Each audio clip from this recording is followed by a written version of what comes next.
खरं तर काल कोर्टाचा आदेश आला आणि पावसाने आपली हजेरी लावली.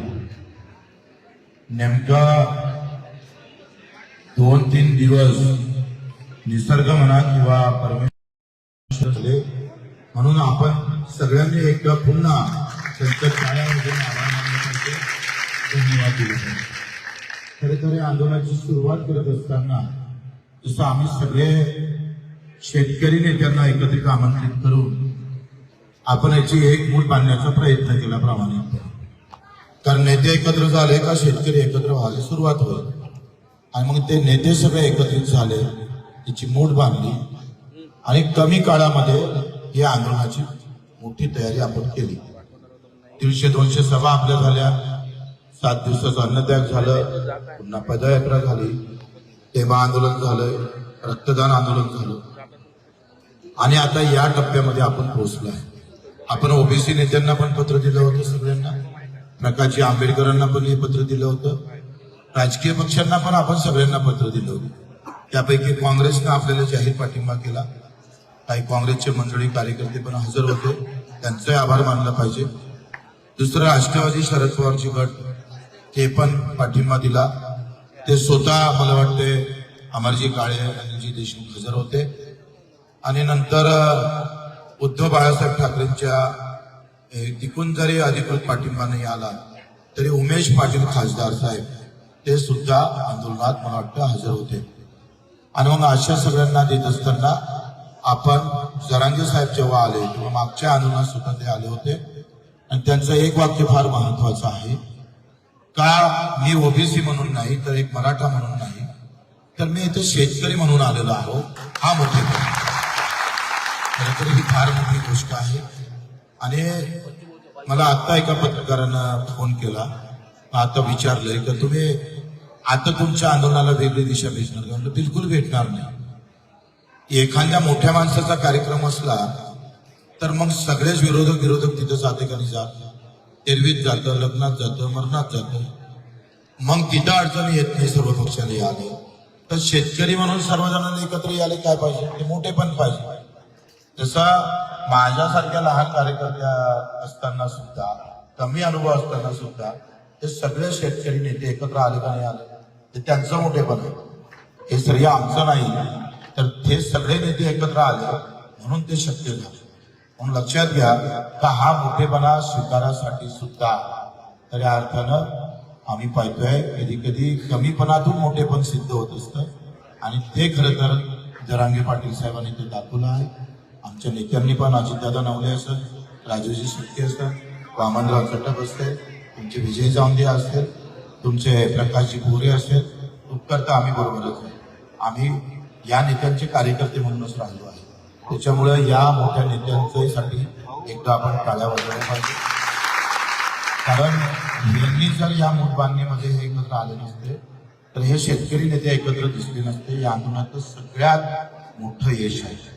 एका आत्महत्या करणाऱ्या शेतकऱ्याला तुमची वज्रमुठ दिसेल आणि आत्महत्या करता करता तो थांबला तरी ते पुण्य आपल्या पत्री येणार आहे. म्हणून आंदोलनात काही गोष्टी नाही भेटल्या तरी काही गोष्टी फार मोठ्या उभ्या राहत असतात. हे तुम्ही लक्षात घेतलं पाहिजे. एकदा ही वज्रमुठ उभी झाली का आता याच्यातून एक चांगलं भविष्य शेतकऱ्याच्या आंदोलनाचं निश्चितच उभं राहील. ह्या सुद्धा त्याच्यातून अपेक्षा आहे. मीडियाने सुद्धा फार चांगला आम्हाला प्रतिसाद दिला. खूप व्यवस्थित त्यांनी भारतभर महाराष्ट्रभर हे आंदोलन पोहोचवलं, लोकांच्या मनापर्यंत दिलं. आता वरचा देव पावला, खालचा देव पावले का नाही पावला हे आपल्याला होऊ शकतं.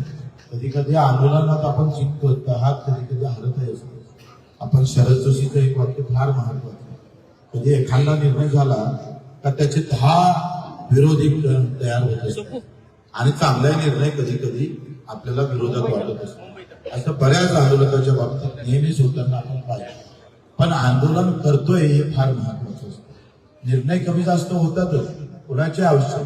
छत्रपतीच्या काळात एखादा निर्णय चुकतोय, जसं आपण गाडी चालवताना इकडे जाव का तिकडे जाव, थोडंसा चुकलं का अपघात होता. पण त्याची आपण नेहमी आपण पाहिजे का त्याची खबरदारी आपण घेणं गरजेचं असतं. होऊ शकतो. काही एखादा निर्णय सगळ्याच कार्यकर्त्याने पटत असं नाही होत. आता ते त्याच्या दिमागातून आलेला विचार असतं. त्याला असं वाटतं का नाही असं केलं तर हे बरं झालं असतं, तसं केलं असतं बरं झालं असतं. तर याला ते फार महत्व नसते. आपली प्रामाणिकता त्या आंदोलनाबाबत त्या मुद्द्याबाबत असणं गरजेचं आहे. तुम्ही निर्णय चुकला म्हणजे तुमचं आयुष्य चुकलं फार. तुम्ही काही बेमानी केली लोकांसोबत असं होऊ शकत नाही. आम्ही त्या मुद्द्यासोबत प्रामाणिक असलो पाहिजे हे फार महत्वाचं आहे. कर्जमुक्तीचा धागा जो या ताईनं आम्हाला बांधला, जे काही पदर फाडून जे आमच्याला मनगटाला जे बंधन बांधलं, ते बंधन त्या बंधनासाठी बच्ची कडू मरायला सुद्धा तयार नाही हे तुम्हाला सांगतो आहे. काही काळ कमी जास्त होऊ शकते मान्य आहे, पण आंदोलन उभं करायला काही फार मोठी गोष्ट नाही. आता आपण सगळे तयारीचे पक्के पट्टे झालो आहे. त्याच्यानं आता आपल्या मनगटातलं आंदोलन डोक्यात गेलेलं आहे. त्याच्यानं ते आंदोलनाची तयारी ही काही फार मोठा विषय आपल्यासाठी राहिला नाही. आणि तुम्ही सगळे समजदार आहात. आपण यश घेऊनच येऊ. नाही यश भेटलं तर आंदोलन करायला काही आपल्याला काही कुणाची परवानगी पाहिजे काही कुणाची परवानगीची गरज नाही आहे. त्याच्यानं आज मनोज दादा इथं आले, आम्हालाही बरं वाटलं. आम्ही ओबीसी नेत्यांनाही यावं अशा अपेक्षा होत्या. ते नाही आले तर त्यांचा प्रश्न आहे. ते नाही आले म्हणून ते वाईट आहे असंही आम्हाला म्हणायचं नाही आहे. ते आम्ही असं म्हणू शकणार नाही. माझा शेतकरी सगळ्या जातीत आहे, सगळ्या धर्मात आहे, तो सगळ्या पार्टीत आहे, गटातटात आहे. आणि तो शेतकरी म्हणून उभा राहत नाही हे आतापर्यंत आयुष्यात दुःख आहे. तो शेतकरी म्हणून उभा राहिला पाहिजे. ज्या पद्धतीनं सगळ्या नेत्यांनी विचार केला, मनोजदादांनी आज विचार केला का मी जरी एका मराठासाठी लढत असलो तरी सुद्धा माझा मराठा सुद्धा शेतकरी आहे आणि ओबीसी हा शेतकरी दुखी आहे, एवढं समजून ते इथं येणं ही फार मोठी गोष्ट आहे. लक्षात घ्या. आणि त्यांचे शुभेच्छा आभार मानतो. मला वाटतं त्यांनी सुद्धा येणाऱ्या लढ्यामध्ये आपण निश्चितच पुढची बैठक आपण घेऊ, कशा पद्धतीनं लढता आला पाहिजे. उद्याचं आंदोलन रेलोपा आहे, ते कुठं करायचं काय करायचं ते मीटिंग नंतर आपण लगेच, कारण आज 10 मंगल कार्यालयात आपले कार्यकर्ते बसलेले आहेत. आपण सीट केलेलं आहे. बैठक झाल्यानंतर पुन्हा 11-12 वाजता आपण इथे येऊ आणि पुढच्या आंदोलनाची दिशा ठरवू. धन्यवाद. जय जय. आता मनोज दादा